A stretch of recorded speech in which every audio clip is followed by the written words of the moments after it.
Welcome to new TV Telugu. పదవులు ఇచ్చింది అనుభవించడానికి కాదు, పని చేయడానికని జనసేన అధ్యక్షుడు పవన్ కళ్యాణ్ తేల్చి చెప్పారు.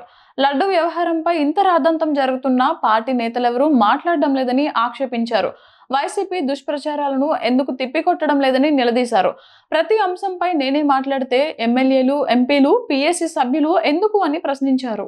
వైసీపీ ట్రాప్ లో పడొద్దని జనరల్ బాడీ సమావేశంలో స్పష్టం చేశారు. జనసేన చాలా మంది రక్తం చిందించి వారు తిన్న దెబ్బలపై నిలిచిన పార్టీ అని, వారి త్యాగాలను మనం గుర్తుంచుకోవాలని సూచించారు. కొందరు నేతల పేర్లు ప్రస్తావించి మరీ క్లాస్ తీసుకున్నారు. పరోక్షంగా ఎమ్మెల్యే అరవ శ్రీధర్ వ్యవహారాన్ని ప్రస్తావిస్తూ ప్రతి ఒక్కరూ తమ వ్యక్తిగత వ్యవహారాలపై జాగ్రత్తగా ఉండాలని, వారి వల్ల పార్టీకి నష్టం కలిగిస్తే మాత్రం ఊరుకునే ప్రసక్తే లేదన్నారు. ఎవరు ఏం చేస్తున్నారో నేనొచ్చి చూడను కదా, ఎవరి వ్యక్తిగత జీవితం వారిదే, దానిని పార్టీకి ఆపాదించడం కరెక్ట్ కాదు. నాయకులు ఏదైనా తప్పు చేస్తే పార్టీ పరంగా విచారణ చేస్తాం, తప్పుందని తేలితే యాక్షన్ తీసుకుంటాం. ఇలాంటి విషయాల్లో పార్టీకి చెడ్డ పేరు రాకుండా చూడాల్సిన బాధ్యత మీదే అని చెప్పారు. జనసేన నాయకులు కూటమి ధర్మాన్ని పాటించాలన్నారు.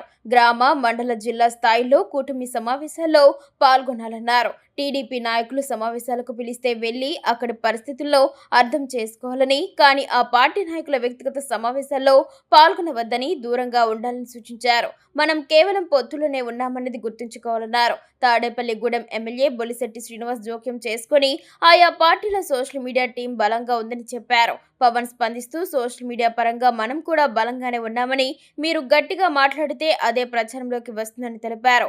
సోషల్ మీడియా గెలుపోటములు నిర్ణయించదు.